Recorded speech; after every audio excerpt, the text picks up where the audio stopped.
Nós começamos a edição de hoje com o estado de saúde das vítimas do grave acidente entre um ônibus e uma carreta. Os veículos bateram de frente hoje de manhã na BR-020 depois de Formosa. 3 pessoas foram levadas para o hospital de base, para onde a gente vai agora, ao vivo, com a repórter Vitória Mello. Boa noite, Vivi. Oi, Willy, boa noite para você, boa noite a todos. Bom, pelo menos 12 feridos desse acidente vieram transferidos para hospitais aqui do DF. Como você disse, 3 vítimas vieram aqui para o hospital de base. Bom, segundo o último boletim divulgado pela Secretaria de Saúde, 2 vítimas que estavam aqui não resistiram aos ferimentos e morreram. O terceiro segue internado em estado grave. Das outras 9 pessoas, 4 já tiveram alta e 5 permanecem internadas em outros hospitais. Bom, o resultado dessa tragédia, né? Dos 43 passageiros, 30 ficaram feridos, 6 morreram no local do acidente e 2 morreram aqui no hospital de base. De acordo com o Corpo de Bombeiros, das 6 pessoas que morreram lá no local do acidente, 3 ainda não foram identificadas. Os corpos foram levados para o IML de Goiás, Willy. Obrigada, Vivi. Agora, para entender o que aconteceu, a gente vai mostrar no telão um mapa com algumas informações sobre o acidente. Olha só, o ônibus da empresa Guanabara deixou a cidade de Cajazeiras, na Paraíba, às 4h30 da tarde de terça-feira. O destino era Goiânia. A distância entre as duas cidades, pela estrada, é de aproximadamente 2.900 quilômetros. A previsão era para que o ônibus chegasse em Goiânia por volta das 2 horas da tarde de hoje. Mas a viagem foi interrompida, como todos nós vimos, às 6h30 da manhã, no quilômetro 45 da BR-020, perto de Formosa. Foi exatamente neste ponto que o ônibus bateu de frente com a carreta. Agora a gente tem as informações, segundo a empresa Guanabara. 43 pessoas estavam no veículo, além do motorista. 8 pessoas morreram e outras 11 estão internadas. As vítimas foram levadas para os hospitais de Sobradinho, Planaltina, Paranoá e para o hospital de base. Mais cedo, quem viu o que restou do ônibus ali na rodovia imaginou que o motorista tivesse feito uma ultrapassagem proibida, mas a polícia tem outra hipótese, não é isso, Felipe Malta? Pois é, Willy. Bom, só uma perícia vai atestar com certeza qual foi a causa desse acidente, mas por enquanto, polícia e bombeiros não acreditam na suspeita de uma ultrapassagem indevida, porque o trecho onde o acidente aconteceu é de subida. Então é pouco provável que naquele momento o ônibus tivesse velocidade ou potência mesmo para poder fazer uma ultrapassagem. Agora, então o que pode ter acontecido? A suspeita por enquanto é de que o motorista ou passou mal ao volante ou dormiu. Vamos entender melhor na reportagem de Larice Neves.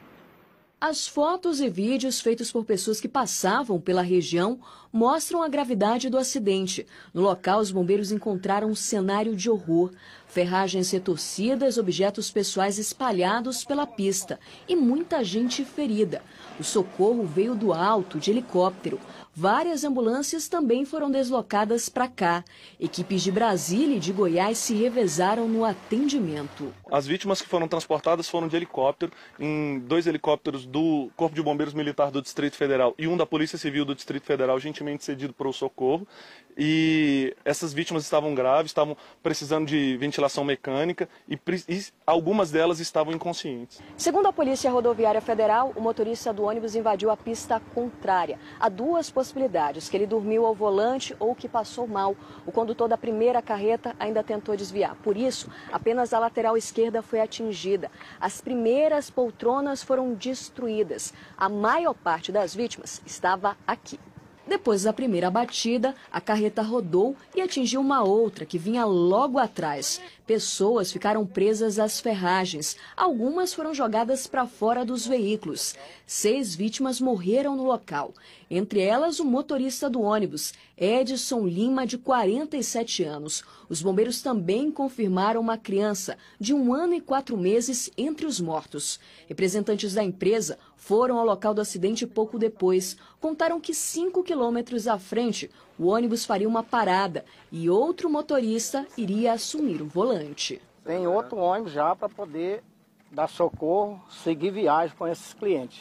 A batida interrompeu o tráfego na rodovia por horas. O engarrafamento de 5 quilômetros se formou na BR. Pessoas sem saber quando iam seguir viagem.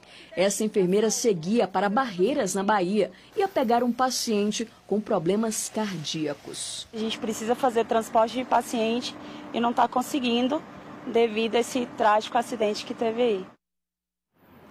Bom, de acordo com a Agência Nacional de Transportes Terrestres, o ônibus que bateu nessa carreta é um veículo novo que estava com licenciamento em dia e que cumpria todas as exigências da lei para poder operar nessa linha. Já a Expresso Guanabara, empresa que tem sede em Fortaleza, no Ceará, informou que vai prestar assistência às vítimas, que a companhia tem seguro e que uma equipe em Brasília cuida desse caso. Sobre a hipótese mencionada pela Larice de que o motorista pode ter dormido ao volante, a empresa informou ainda em nota que esse funcionário teve 20 horas de descanso antes de pegar no volante. Outra coisa, nós vimos então que depois que a carreta bateu no ônibus, um outro veículo, um outro caminhão se envolveu no acidente e o motorista que estava nesse terceiro veículo foi levado para a delegacia e preso. Quem tem as informações é a repórter Evne Araújo, que está ao vivo com a gente. Evne, é com você. Oi, Felipe, boa noite a todos em casa. Ele foi preso porque tinha um mandado de prisão em aberto, segundo a Polícia Rodoviária Federal, pelo crime de receptação. Agora, ele também dirigia em situação irregular. Esse motorista possuía a carteira de habilitação A e B, que permite que ele conduza apenas carros e motos. Na verdade, para dirigir um caminhão, ele deveria ser habilitado na categoria E. O acidente foi por volta de 6h30 da manhã, mas a Polícia Rodoviária Federal só chegou ao local 2 horas depois. Agora, na reportagem, a gente vai entender o porquê. Pode ser diversos fatores, desde o envolvimento das pessoas que avistaram o acidente pela primeira vez ali. Então é um acidente de grandes proporções, talvez tenham esquecido de fazer esse aviso. E até o próprio local, ele é isolado, ele não tem telefonia celular, sinal de telefonia celular. Então explica esse delay de 40 minutos, quase 1 hora aí, para avisar a Polícia Rodoviária Federal sobre o acontecimento. Segundo a Polícia Rodoviária Federal, uma das vias foi liberada aos motoristas por volta de 2 horas da tarde. Agora há pouco, às 5h30, toda a pista já foi liberada. Segundo a PRF, o congestionamento chegou a 3 quilômetros. Nós estamos aqui na entrada de Formosa. A situação do trânsito é muito tranquila. A gente está a mais ou menos 40 quilômetros de onde ocorreu o acidente. Portanto, o trânsito no sentido Formosa, Distrito Federal, está tranquilo. Willy.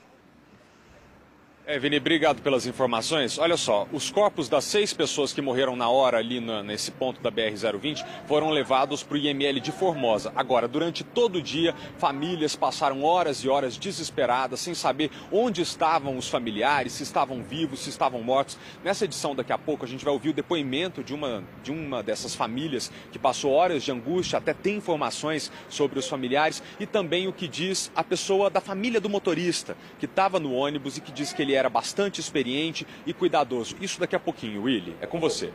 Obrigada, Felipe. Daqui a pouco a gente volta com ele, com essas informações. E clientes e funcionários de um supermercado ali da 306 Norte passaram por um grande susto hoje de manhã. Durante o procedimento de manutenção, o gás usado na refrigeração do local vazou. O produto tem grande poder de combustão. Apesar do forte cheiro, não houve explosão. O SAMU e os bombeiros foram chamados, mas ninguém precisou de atendimento. O local chegou a ser esvaziado, mas ainda pela manhã toda a situação já estava controlada, normalizada e o movimento já era normal no mercado.